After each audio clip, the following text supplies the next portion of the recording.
Penonton Gian mungkin ada yang belum kenal Mama nih. Boleh nggak Mama memperkenalkan diri dulu? Mungkin pakai bahasa Teochew? Boleh. Hai, 我是恒毅強，我係คนเตียนนาง出世下1967號4月，我嘅出世是Jackie Chan 嚟Pepeknya. Jadi Jackie Chan Sejit Waya Sejit. Pakai bahasa Indonesia bisa juga? Bisa dong.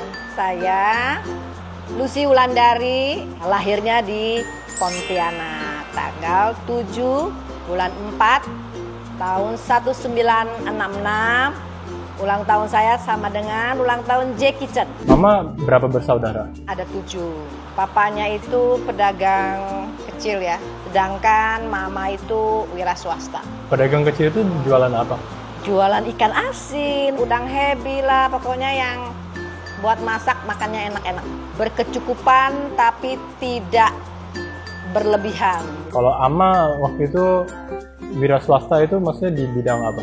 Itu berdagang es mambo, es kue, jualnya di sekolah-sekolah. Katanya dulu jualan es itu bisa beli motor ya? Bisa, keren. Tinggalnya itu di Pontianak bagian kota atau bagian pinggiran?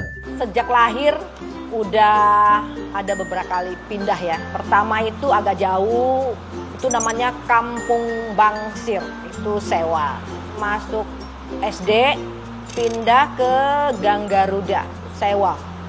Nah terakhir baru beli di kotanya, dekat Jalan Setiabudi. Kalau tinggal di kotanya Pontianak itu setiap hari harus kerja atau masih bisa main sama teman-teman sekolah? Kelas 4 yang lagi nakal-nakalnya itu main melulu.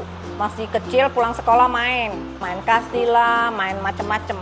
Nggak belajar waktu kelas 4. Karena kebanyakan main kan rapotnya merah terus. Tapi sadar sendiri, begitu udah masuk kelas 5, sudah bertekad tidak boleh lagi main. Udah mulai serius belajar. Pada waktu kelas 5 SD itu, kebetulan saya juga dikenalin sama anak Pak RT menjadi pendamping penyiar radio anak-anak.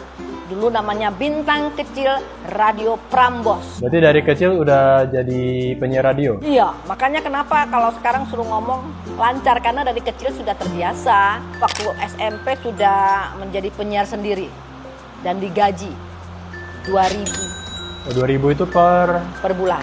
Per bulan 2000. Ya. Dulu 2000 bisa beli apa sih? Bisa banyak lah. Bakso gitu kira-kira berapa? Semangkok 40 rupiah. Oh, zaman dulu satu mangkok bakso 40 rupiah doang? Iya, Udah kenyang? Udah kenyang.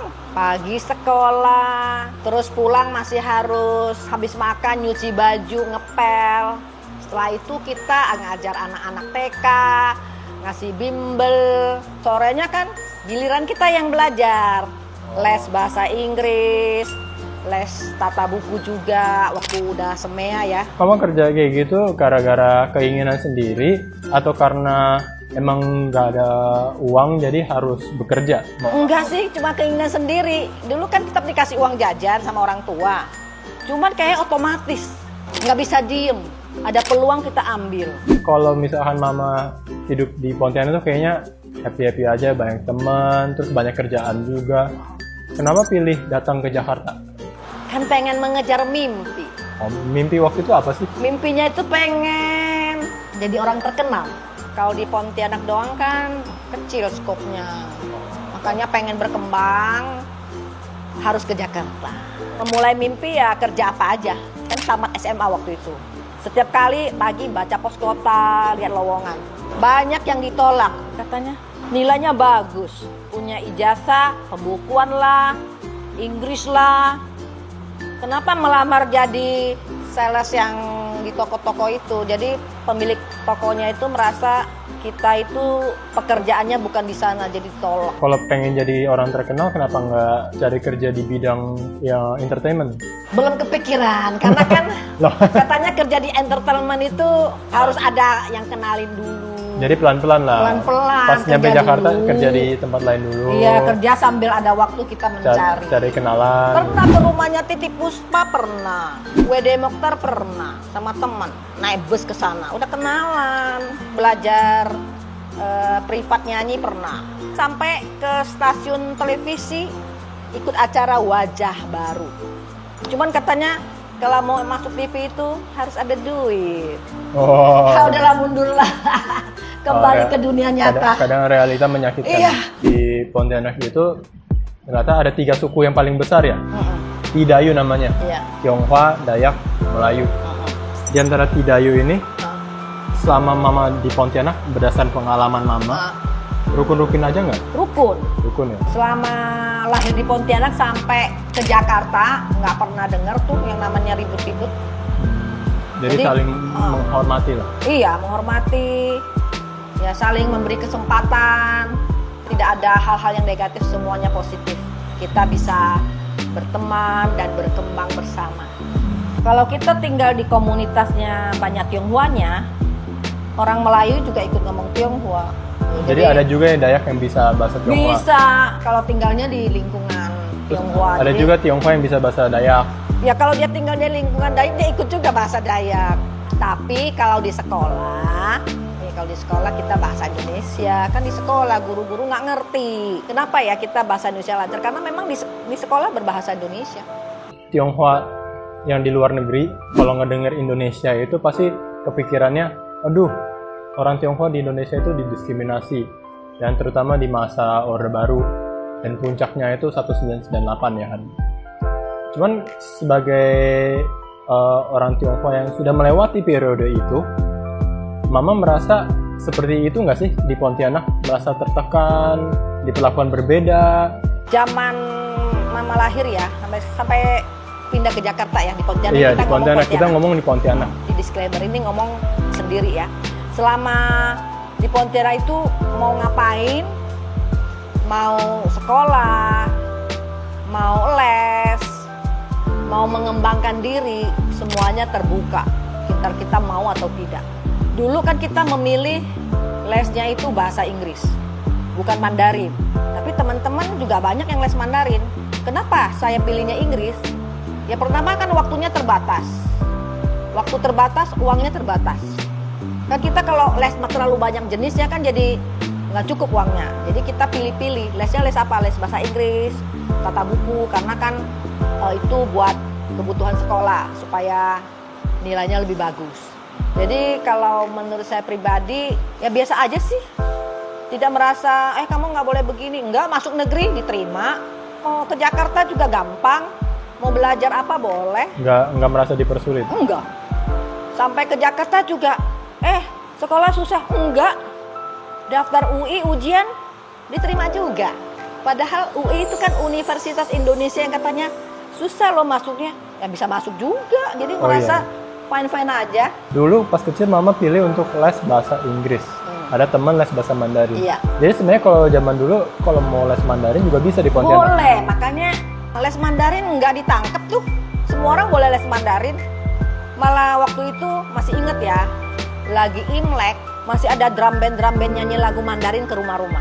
Terus juga ada naga keliling-keliling ada. Itu nggak pernah dilarang? Enggak.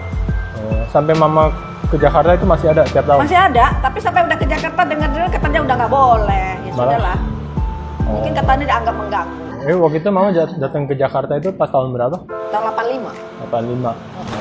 Kalau gitu Mama milih untuk ganti nama itu dari nama Teochew ke nama bahasa Indonesia itu alasan utamanya? Karena kesel, karena lidahnya orang-orang yang bukan Tionghoa kalau mengucapkan heng i keng nggak bisa. Ngomongnya lekeng. Kan nama bagus-bagus jadi lekeng. Nggak enak lah dengernya. Makanya udah ganti aja lah yang bagus. Lucy Wulandari. Lucy ini juga dikasih sama kakak yang waktu dulu ngajarin jadi penyiar. Jadi pilih ganti nama agar lebih gampang aja. Iya, lebih gampang. Dipanggil orang lebih gampang. Iya. Kalau misalnya perlu tulis nama, orang tulisin jadi lebih gampang juga. Iya, gitu. Jadi sebetulnya mengganti nama bukan karena kamu harus ganti ya. Nggak ada yang nyuruh. Kita sendiri pengen supaya nama kita itu mudah untuk dipanggil oleh siapa aja. Kan Mama tumbuh besar kan di zaman Orde Baru kan. Kalau dibandingkan dengan zaman tersebut, kehidupan zaman sekarang itu yang dirasa paling beda itu apa sih? Kalau zaman sekarang banyak orang yang pengen belajar Mandarin karena peluangnya besar. Kalau dulu mungkin nggak banyak peluang, jadi ya pelajaran Mandarin kurang diminati. Karena China berkembang pesat di zaman ini, semuanya belum pengen belajar Mandarin gitu. Jadi perbedaannya di situ. Kalau dulu mau belajar juga boleh, nggak dilarang, cuman kan belum merasa perlu aja. Ya.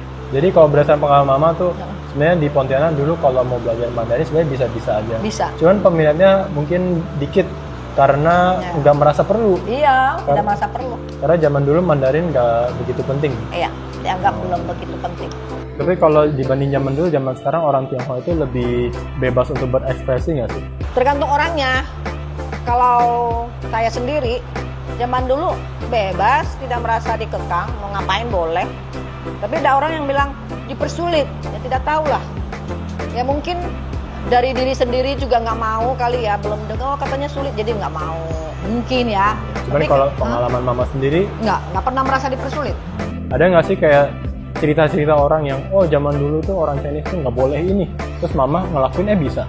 Nah itu dia makanya bingung. Ada nggak contohnya? Dulu misalnya dipersulit jadi warga negara Indonesia.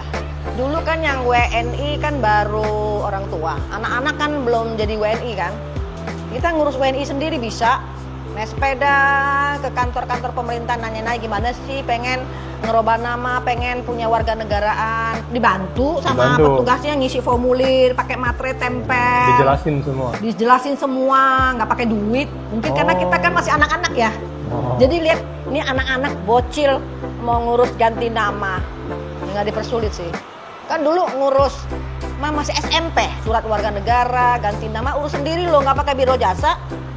Ke kantor-kantor pemerintahan, nanya-nanya kalau salah, ya udah mana Pak gedungnya, oh situ, ya udah pergi lagi. Pak syaratnya apa? Nggak dipersulit ya? Enggak, siapa yang mempersulit, mereka baik kok. Cuman mungkin kadang-kadang orang tuh ogah, belum sudah males lah gitu kan. Kalau kita kan sulit, masa sih sulit? Ayo kita datang, ternyata tidak sulit.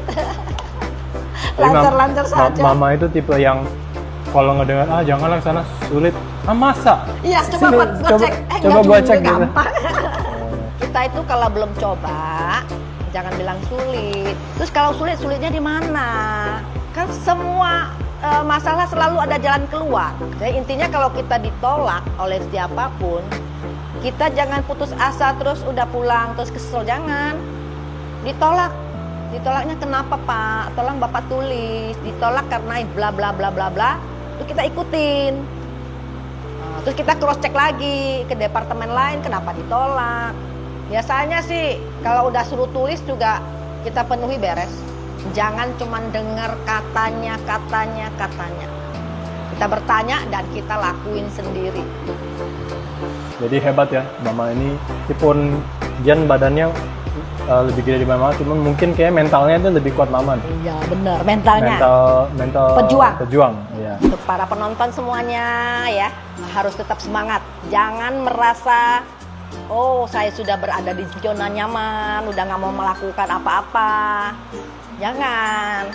Kita ini hidup untuk selalu mengisi waktu-waktu dengan hal-hal yang positif ya. Jangan nggak mau belajar lagi, ya udah tua, ngapain belajar? Jangan, tetap belajar ya. Belajar cari ilmu sesuai dengan kemampuan kita. Yang penting tetap mengupgrade diri kita ya. Sekarang anak-anak misalnya sudah pakai alat apa, TikTok atau apa, kita juga ikut ya kan, semampu kita. Terima kasih Mama atas sharingnya hari ini. Moga-moga teman-teman di internet sana bisa jadi lebih mengerti kehidupan orang Indonesia dan terutama orang Tionghoa Indonesia yang dari Pontianak ya, dan orang-orang Tionghoa yang di luar sana mungkin juga setelah menonton video ini jadi mungkin ada kesalahpahaman yang terselesaikan.